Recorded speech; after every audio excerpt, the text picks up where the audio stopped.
नमस्कार छात्रों, मीडिया और एंटरटेनमेंट सेक्टर के रोटो आर्टिस्ट जॉब रोल के ग्रेड 12 की वीडियो श्रृंखला में आप सभी का स्वागत है। कभी-कभी बहुत सारे रोटो शेप्स को संभालना मुश्किल हो जाता है।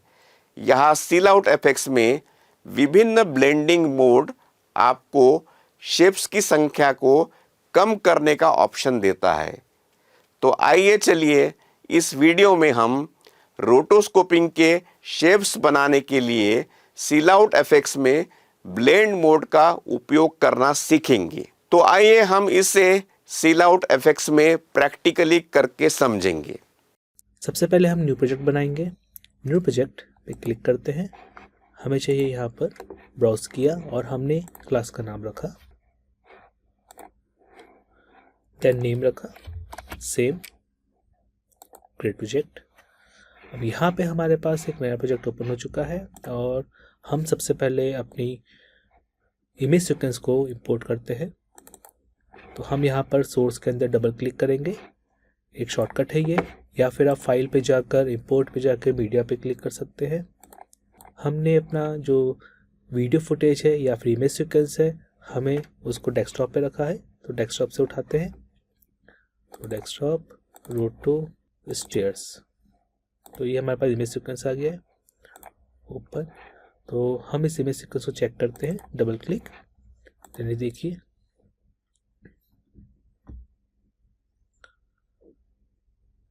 सिंपल सी फुटेज है। अब ऐड और सब्ट्रैक्ट होता क्या है, हम उसको स्टार्ट करते हैं। जैसे कि हम यहाँ पर देख सकते हैं, यहाँ पे हमारे पास एक स्टेयर्स है और हमें इस स्टेयर को रोटो करना है। तो सबसे पहले हम कहाँ तक इस फुटेज को लेना चाहते हैं उस पर आते हैं। तो सेशन क्रिएट करते हैं, सेशन, न्यू सेशन, और स्टार्ट फ्रेम हमारा ये है। ड्यूरेशन आप देखिए 624 लिखा हुआ है, तो हम इसको कम कर लेंगे। और कितना करेंगे, समथिंग 50 फ्रेम्स कर लेते हैं, जिससे हमें ईजी रहेगा। तो यहाँ पे देखिए ओनली 50 फ्रेम्स, राइट। तो अब हम चेक करते हैं कि हमें इस टाइप के कॉम्प्लेक्स शेप कैसे बनाने हैं। तो सबसे पहले हम एक शेप लेते हैं और अभी तक हमने लास्ट क्लास में जो भी चीज़ सीखी है उसकी ट्रिक्स को यहाँ पे अप्लाई करते हैं और देन बताते हैं कि ऐड और सब्ट्रैक्ट कहाँ यूज़ होता है। तो स्टूडेंट, आप इस स्टेयर्स को देख सकते हैं, तो इसके बीच में गैप है, राइट। तो हमें इन गैप के लिए क्या करना चाहिए। हमारे अभी तक के प्रोसेस में ये सिखाया गया है कि जैसे कि मैंने एक रेक्टेंगल लिया, राइट, हम इसको रेक्टेंगल को इस टाइप से रिशेप टूल से मॉडिफाई कर लेंगे, राइट। और फिर बारी आई इन पिलर्स की, तो इन पिलर्स को भी हम ले लेंगे रेक्टेंगल से ही, जैसे कि एक ये ले लिया, ठीक है। और फिर एक रेक्टेंगल ले लिया हमने, शॉर्टकट है shift S, right, F3 press कर रहे हैं।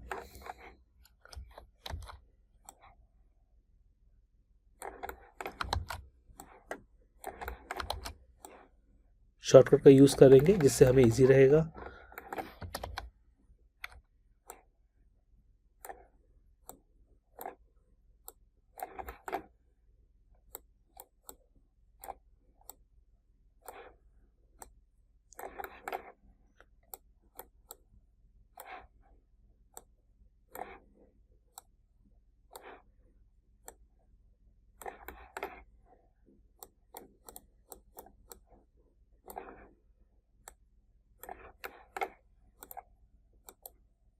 तो आप यहाँ पर चेक कर सकते हैं, यहाँ पे हमें बहुत सारे शेप बनाने पड़ रहे हैं, क्योंकि जो हमारा प्रोसेस है वो यही है कि हम एक एक शेप को क्रिएट करेंगे। देन हम एक बेजर से काम कर लेते हैं, तो वो हमें यहाँ से ये और इसके बाद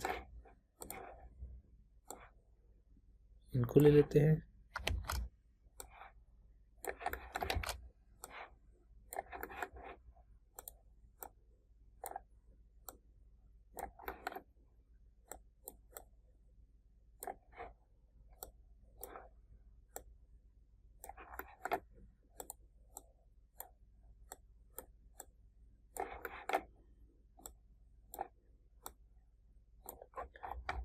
तो स्टूडेंट आप देख सकते हैं, हम यहाँ पे ए प्रेस करते हैं तो हमें कुछ इस टाइप का शेप मिल गया है। तो ये हमारी स्टेयर्स आ गई है। तो यहाँ पे नंबर ऑफ शेप्स कितने अप्लाई हुए हैं वो चेक करिए। तो यहाँ पे नंबर ऑफ शेप्स हमारे टोटल मिला के 10 तो हमें स्क्वायर्स दिख रहे हैं, यहाँ पे एक बेजर दिख रहा है।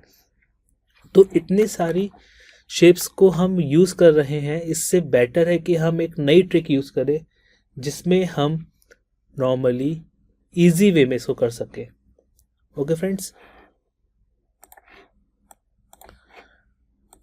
तो चलिए स्टार्ट करते हैं। तो सबसे पहले हम इन शेप को डिलीट कर लेते हैं।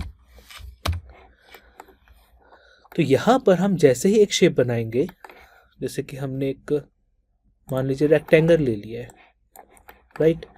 तो हमने इसको इस पॉइंट पे रखा, इस पॉइंट पे रखा और यहाँ पे इस पे रखा, देन इस पे रखा, राइट। पूरा कवर कर लिया। अब हम क्या करेंगे, हम ऐड की जगह सब्ट्रैक्ट करेंगे। अगर आप चेक करते पूरा ऐड है ये, हमें जो चीज़ नहीं चाहिए हम उसको सब्ट्रैक्ट कर लेंगे, राइट। वो हमारे लिए इजी है, क्योंकि यहाँ पे अगर हम सब्ट्रैक्ट को देखें तो 1 2 3 4 5 6 7 8 और ये छोटा सा 9, हमें बस इतने शेप बनाने हैं। बाकी किसी पे ध्यान नहीं देना है कि कितना गैप निकल रहा है, क्या निकल रहा है, हमें किसी भी चीज़ पे ध्यान नहीं देना है। हमें बस बीच के शेप्स को ही क्रिएट करना है। तो हम बेजर से ले लेते हैं। अब यहाँ पर हमने बीच के शेप्स को क्रिएट किया।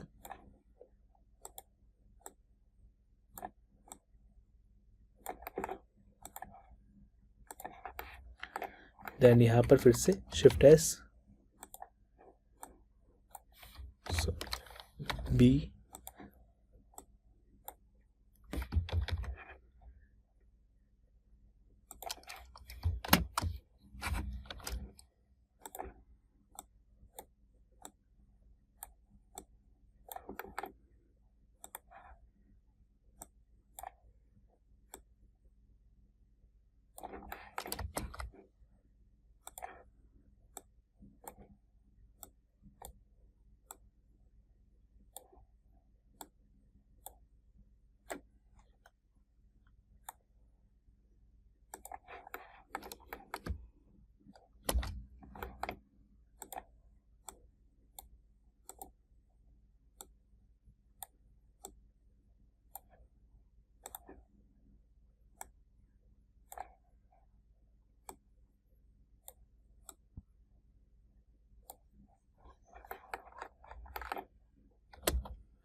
F3 प्रेस करते हैं।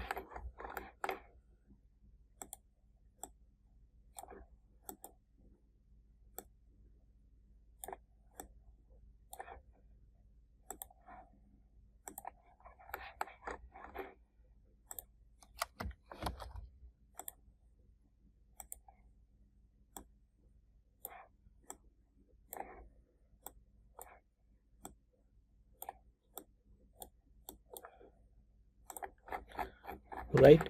अब यहाँ पे आप नोटिस करिए नीचे के थोड़े से बचे हैं, तो हम इसको और ले लेते हैं।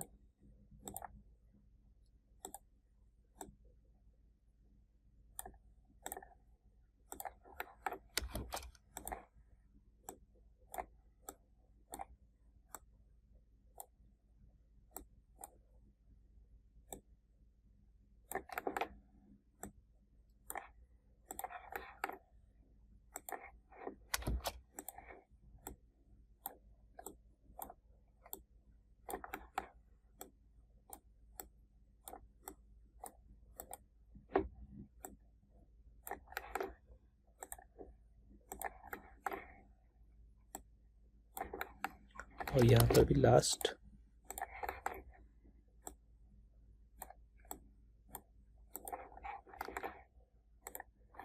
राइट। तो अब देखिए यहाँ पर हमें इजी वे मिला कि हमने आउटर पूरा सेलेक्ट कर लिया। अब ये देखिए बीच में जो हमने शेप क्रिएट किया वो फिल्ड है।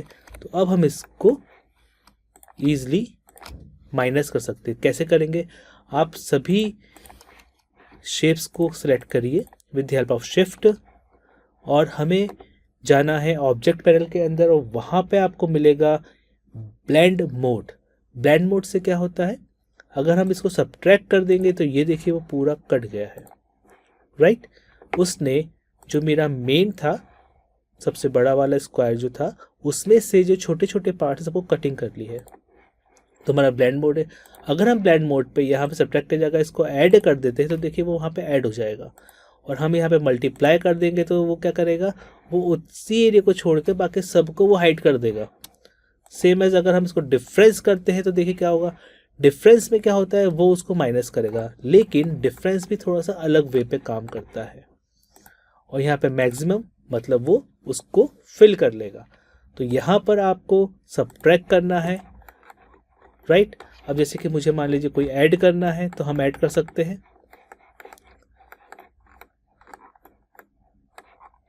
अब हमें इसके हेड का शेप लेना है, तो हमने इसके हेड का शेप ले लिया सिंपल सा, जैसे कि ये है,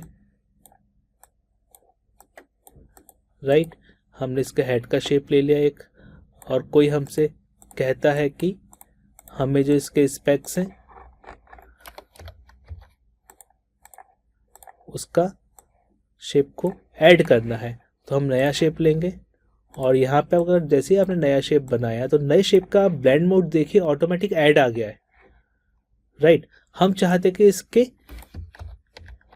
जो गॉगल्स है उसको काट दे, तो हम क्या करेंगे, एक शेप बना लेते हैं,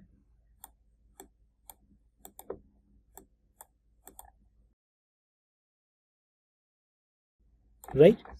और क्या होगा, अब हम ए प्रेस करते देखिए।